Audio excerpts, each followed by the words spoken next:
आप लोग का स्वागत है इस रेडियंट क्लासेस में। आज फिर से हम कुछ फार्मूले को ड्राइव करते हैं। पीछे वाले वीडियो में देखेंगे, उसी फार्मूला को हम यूज भी करेंगे।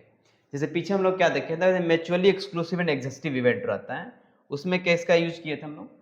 अगर से U1 और U2 का इंटरसेक्शन में एक भी एलिमेंट ना मिले, फाई मिले, और U1 यूनियन U2 लेने के बाद S मिल जाता था, तो हम बोलते थे probability of U1 union E2 जो होता था वो probability of U1 plus probability of E2 होता था, यानी प्रोबेबिलिटी ऑफ S जो होता था वो probability of U1 plus probability of E2 होता था। इसी फॉर्मूला का यहाँ हम यूज करेंगे, अभी ध्यान देंगे सॉल्यूशन में। Let U1 and E2 be two compatible events of a sample space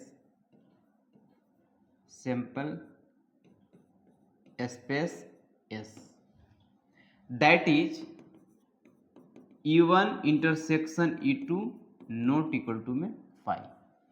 यानी कहने का मतलब जब भी आपके पास बोला जाए कि दो इवेंट कंपेटिबल है, इसका मतलब इंटरसेक्शन में कुछ ना कुछ एलिमेंट उसके साथ मिलते हैं। यानी इस बात को यहां से ध्यान देंगे, यहां पे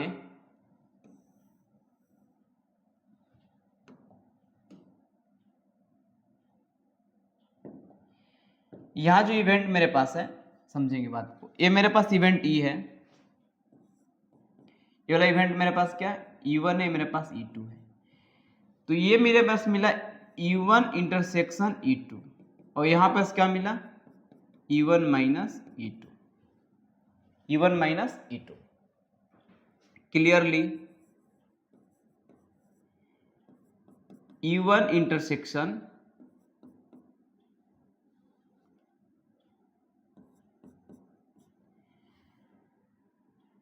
E1 का जो वैल्यू मिलेगा वो मेरे पास क्या मिलेगा, E1 minus E2 union E1 intersection E2 and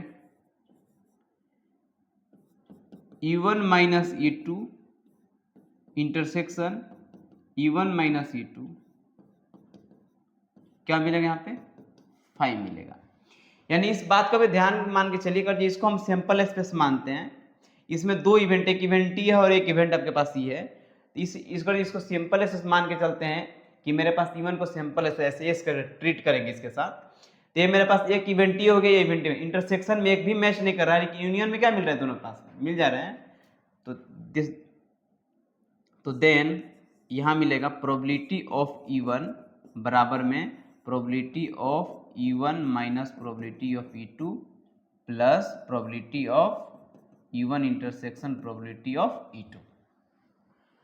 और ये मुझे शो करना था, this implies that probability of E1 minus E2 का जो वैल्यू मिलेगा, इसको इधर भेज देते हैं, तो probability of E1 minus probability of E1 intersection E2, ये मुझे शो करके दिखाना, तो यहाँ पे आ गया। कैसे की बात समझेंगे बात को।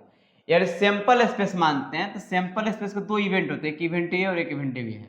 इंटरसेक्शन में एक भी एलिमेंट नहीं मिलना चाहिए, लेकिन यूनियन में क्या मिलना, सैंपल स्पेस। तो प्रोबेबिलिटी ऑफ एस बराबर क्या होता है, probability of E1 plus E2। कुछ समय के लिए हम मान लेते हैं कि मेरे पास E जो है E1 है, मेरा सैंपल स्पेस है, मान लेते हैं। एक इवेंट इसको मान लेते हैं और एक इवेंट इसको मान लेते हैं। देखिए दोनों में कॉमन कुछ भी नहीं है, लेकिन यूनियन लेने के बाद क्या आ रहा है, E आ रहा है। तो प्रोबेबिलिटी ऑफ जो E मिलेगा वो probability of this plus probability of this. उसके बाद इसको इधर भेज दिए, ये मेरे पास प्रूफ हो गया। इस तरह से हम लोग प्रूफ को करते हैं। जब भी मेरे पास दो कंपेटिबल इवेंट दिया हो, इसका मतलब इंटरसेक्शन में कोई ना कोई एलिमेंट मैच करता है। नेक्स्ट देखेंगे, यहां पे बोला कि E1 एंड E2 भी two events such that E1 subset of E2, then probability of E1 less than equal to probability of E2 मुझे शो करके दिखाना है। सॉल्यूशन देखेंगे, इस बात को मान के चलेंगे सबसेट है, सबसेट है मतलब उसके अंदर आना चाहिए। एक मेरे पास प्रोबेबिलिटी ये वाला है, एक मेरे पास अंदर में है। यहां जो मेरे पास मिला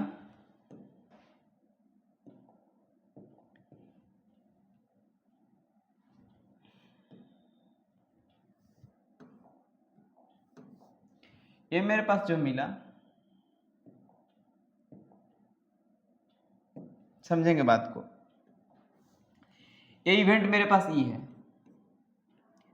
और ये मेरे पास इवेंट क्या है, E2 है।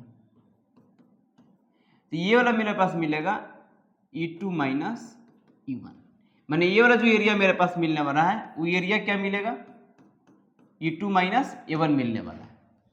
अब इस बात को ध्यान देंगे कि ये वाला मेरे पास E1 है, ये मेरे पास क्या है, E2 माइनस E1। अगर जो इसका ये इसमें सब ये भी मैच नहीं कर रहा है, क्योंकि जो बाहर दिख रहा है आपके पास इसमें, इस वाला इसका एलिमेंट है नहीं, यानी इसका इंटरसेक्शन क्या मिलेगा, 5, यूनियन लेने पे क्या मिलेगा, E2 मिलेगा। यानी यहां देखेंगे E1 intersection E2 minus E1 का जो वैल्यू मिलेगा वो क्या मिलेगा, 5। लेकिन E1 union E2 minus E1 निकालेंगे तो मेरे पास क्या मिलेगा, E2 मिलेगा।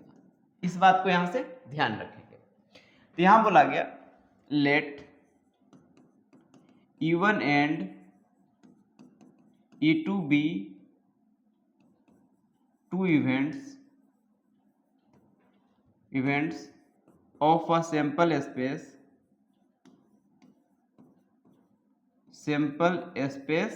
S such that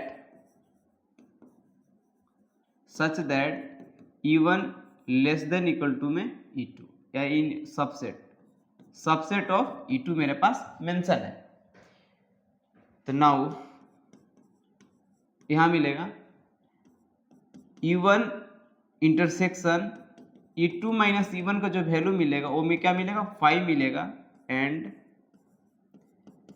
E1 union E2 minus E1 का जो वैल्यू मिलेगा वो क्या मिलेगा, E2 मिलेगा। तो वी नो दैट क्या मिलेगा पे, प्रोबेबिलिटी ऑफ जो E1 मिलेगा E2 मिलेगा वो क्या मिलेगा, probability of E1 plus probability of E2 minus E1। तो this implies that probability of E2 मिलेगा वो क्या, प्रोबेबिलिटी ऑफ E1 मिलेगा, क्यों मिलेगा, greater than equal to E1।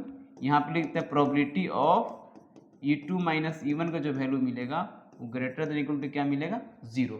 देखिए इसमें कुछ जोड़ रहे हैं तब बराबर है, इसको हटा दिया जाएगा तो कंफर्म है ये वाला कि छोटा हो जाएगा या बराबर।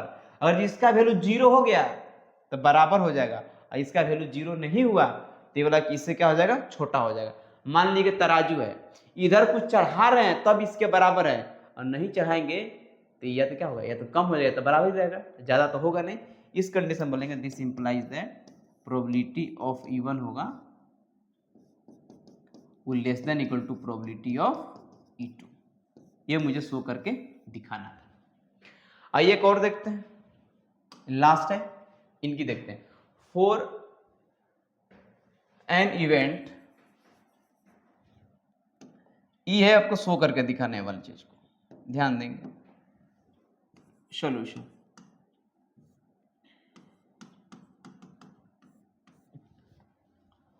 Late E be an event of a sample space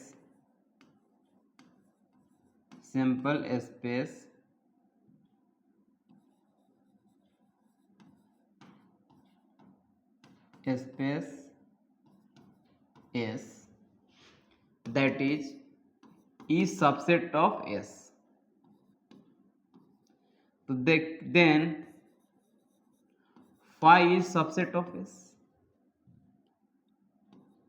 E का भी सबसेट हो सकता है, here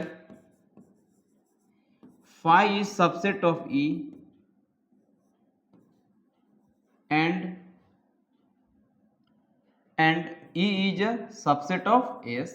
तो this implies that probability of phi होगा वो लेस देन इक्वल टू में प्रोबेबिलिटी ऑफ E होगा, एंड प्रोबेबिलिटी ऑफ E होगा वो less than equal to probability of S होगा। जस्ट अभी शो करके आए थे, इससे पहले वाले यहाँ देखेंगे।